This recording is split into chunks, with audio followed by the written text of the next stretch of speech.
Hello coders, and welcome to How to Fix. In today's video, we'll be focusing on a new bug that you might find challenging to solve. So without further ado, let's dive into today's bug.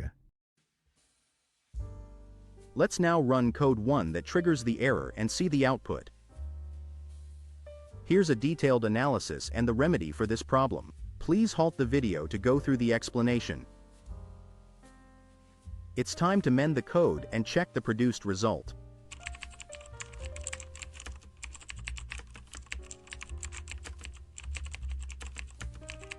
And there you have it. The code executes flawlessly and our output matches our expectations.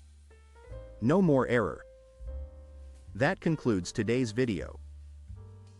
If you found this tutorial useful, be sure to give us a thumbs up and subscribe to our channel for more troubleshooting videos. Remember, stay inquisitive, keep learning, and happy debugging, folks.